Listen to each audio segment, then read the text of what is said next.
প্রশাসনকে গ্রেফতার করা হলো। সংবিধানের জন্য জনগণ নয়, জনগণের জন্য সংবিধান। সেই 69 থেকে 71 এবং 90 24 আপনারা দেখতে পেয়েছেন। আমরা আজকে সেই ঐতিহ্যের ধারক হয়ে এখানে এসেছি।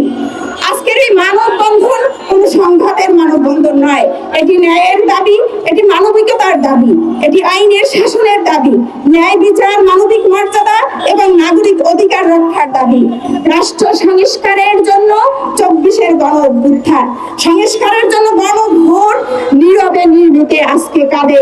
17 বছরের প্রতিবন্ধী ফ্যাসিস্ট তারাতে নারীরাও ছিলেন সোচ্চার, চোখে চোখ রেখে প্রতিবাদে ফেটে পড়েছিল।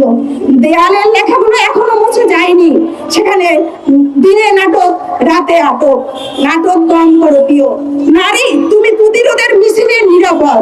আজকে নারীরা কি নিরাপদ? বিগত 2-1 দিনের ফেসবুক, সামাজিক যোগাযোগ মাধ্যম, পত্রপত্রিকার মাধ্যমে কিছু খবর আমাদেরকে খুব উদ্বিগ্ন করছে। আপনারা লক্ষ্য করেছেন, বিচার বিভাগের স্বাধীনতা দাবি করার জন্য 28 জন সাংবাদিককে আইন মন্ত্রণালয়ের পক্ষ থেকে শোকজ করা হয়েছে।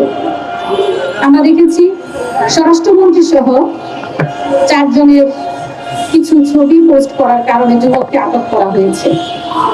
সেই সাথে আমরা দেখেছি নিষিদ্ধ ঘোষিত ছাত্রলীগের ইডেন শাখার নেত্রীকে খুব সহজেই জামিন প্রদান করা হলো।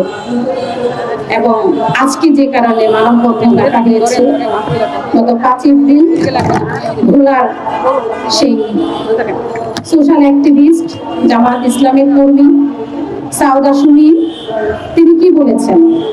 বাংলাদেশের যে সংকট, তেল সংকট, সেই তেল সংকটের নিরসনে সরকারের কোনো কার্যকরী উদ্যোগ না দেখার কারণে তিনি একটা পোস্ট করেছেন।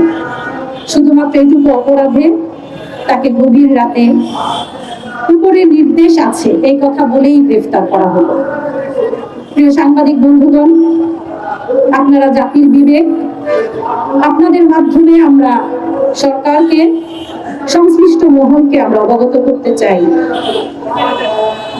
এই সমস্ত ঘটনা কিসের সংকেত দিচ্ছে? আবার কিসের পুরনো ফ্যাসিবাদকে ফিরিয়ে আনার সংকেত দিচ্ছে না? অত্যন্ত দুঃখজনক বিষয়, আমরা নির্বাচন পূর্বে আমরা যেটা দেখেছি, এই সরকার বিভিন্ন পর্যায়ে যখন নির্বাচনের পূর্বে নারীদের বিরোধী মত সহ্য করতে পারছিল না, তখন থেকে আমরা আশঙ্কা করছিলাম যে এরা পাওয়ারে গেলে কি করবে। সেই আশঙ্কাই কিন্তু আজকে বাস্তবায়িত হয়েছে।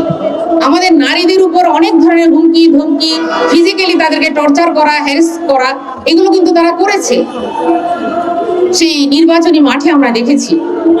আমরা ভেবেছিলাম এই সরকার যখন নির্বাচিত হয়েছে, যেভাবেই হোক ইলেকশন ইঞ্জিনিয়ারিং মাধ্যমে, আমরা ভেবেছি যে তারা জনগণকে, জনসেন্টিমেন্টকে তারা মূল্য দিবে এবং সেটাকে রেসপেক্ট করবে। কিন্তু আমরা দেখলাম এই সরকার প্রথমত জুলাই সনদকে অস্বীকার করে যে লাল কার্পেটের উপর দিয়ে সে লাল গালিচার সম্বর্ধনা নিয়েছে, রক্তাক্ত জুলাইয়ের লাল কার্পেটে হেঁটে গিয়ে সে আজকে সংসদে বসেছে, সরকার গঠন করেছে, আজকে সেই জুলাই সনদকে অস্বীকার করছে।